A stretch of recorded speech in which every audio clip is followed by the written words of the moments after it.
Hi, this is Scott with eTrailer, and today we're taking a look at and installing our CURT Class 3 hitch for our 2021 Chevrolet Blazer. A CURT hitch for our Blazer is a pretty cool design. I like how you can hide it away when you're not using it. You can put your panel back on, and you won't even know that there's a hitch on there. Just pop it in place, and run your wing nuts back on, and you won't even see it there. Pretty easy to get back open. You just pop open your panel, pop it loose, and you're set to tow. Our CURT hitch is going to have a 2-inch opening, so that's going to accommodate all of your common accessories that you can use with this, like your bike racks or your cargo carriers. So that's really nice.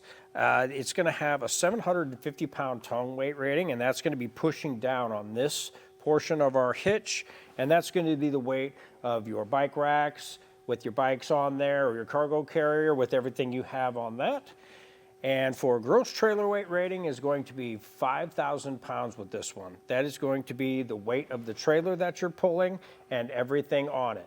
But you want to make sure that you're keeping in the specifications listed in your owner's manual as well. You do not want to go over that number. Our CURT hitch is going to have a 5/8 pinhole opening. So that's what's going to secure any of our accessories that go on. This hitch will not have a pin with it, so you're going to have to pick one up here at eTrailer, or sometimes you'll get accessories and they'll have a pin with that. Another good option is a locking pin option for these, and that's really nice if you want to lock on any of your accessories. So that keeps your accessories secure, say you're not around your vehicle. That is a really nice option as well. It's going to have the heavy-duty welded on toe loops that will accommodate your S-style chain loop or your heavy-duty loop style. As far as measurements go, from the center of our pinhole out to the edge of our bumper, we're looking at right at about 4.5 inches. With that number, that's the number you'll want to use to see if any of your accessories that you have on here that fold up, like maybe a bike rack, you just want to use that number to make sure that when you fold your bike rack up, it doesn't make any contact with the back of your vehicle. Now from the ground to the top of our tube, we are looking at 17 inches. And with that number, that's the number you want to use to decide if you think you're going to need any raise in the shank of, say, like your bike carrier or maybe your cargo carrier that you have on the back, so you make sure that you're going to have enough clearance. Installation for this hitch is pretty straightforward. It's something you can get done in an afternoon. If it's something you don't really feel like doing yourself, you could take a look at our dealer locator and get something done locally. If it's something you want to do yourself, stick around and watch our video and we'll help you get it installed. To start our installation, we're going to remove our panel that's on our back. It's going to be 2 wing nuts. Just give them a quick turn and then you can get that popped out of the way. Now we have 2 T15 screws underneath. So let's get those backed out of the way. We're going to need to support our exhaust, so what we're going to use is a cam buckle strap. I'm just going to find a good place to get it. What this is going to do is support our exhaust. When we break loose our isolators, we're going to have 3 of those. We're going to have 1 on each side of the back, and we're going to have our 1 right here in the middle. We're going to be removing those, so we're going to be able to drop our exhaust down and make room to put our hitch in. I'm going to start with our middle isolator. This is going to be a rubber one.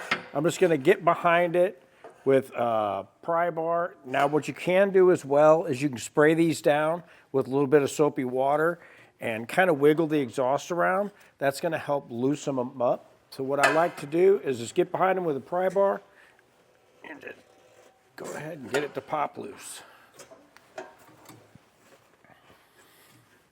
Now in the rear, our exhaust hangers have 2 bolts on each side. We're going to need to break those loose, and that'll allow us to get it dropped down.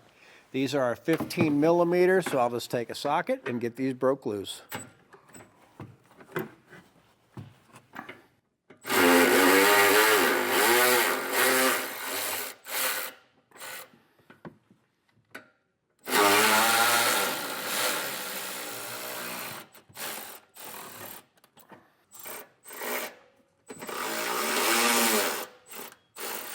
Now we just want to hold up on our exhaust and push the little button on our cam buckle strap.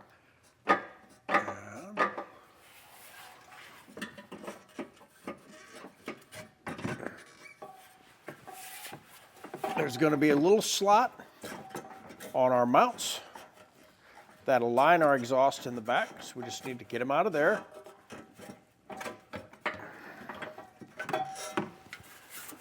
And that's going to allow us to drop it down. Just hold it till you get it where you want it.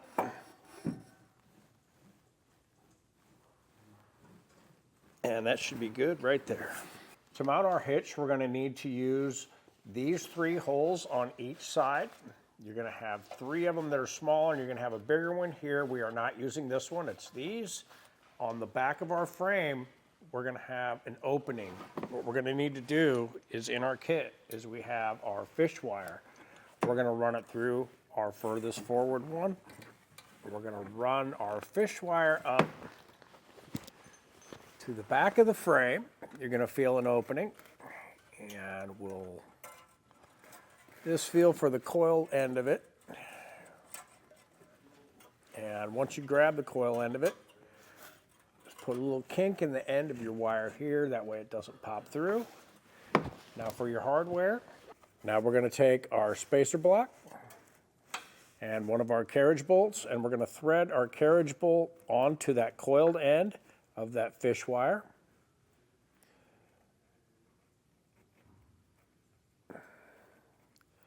Want to get it threaded down a good ways. And once we get to that point, we're going to grab our end of our fish wire and push our spacer block and our carriage bolt through. That's going to pull our hardware through, give it a little wiggle, pull it down. Now what we're going to do is leave this portion of our wire on, and we're going to feed this part through our hitch when we put our hitch up. And now I'll come back through and follow the same procedure with these 2 and on the other side of our vehicle. Now with an extra set of hands, we can get our hitch lifted into place. Just want to put our pull wires through the corresponding holes.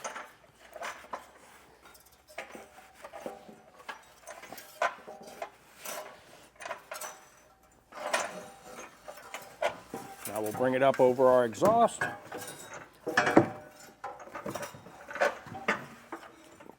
There we go.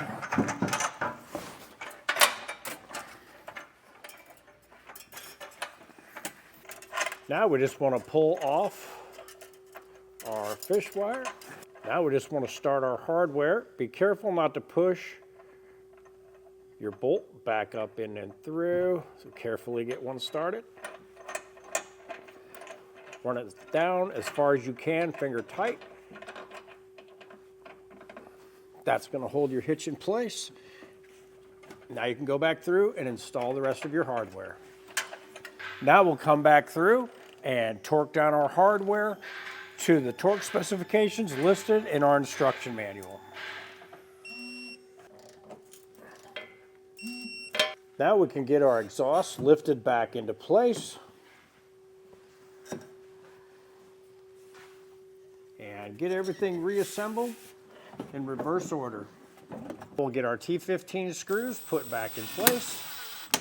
Now we'll make sure our rear panel still fits with our hitch in place. And it does.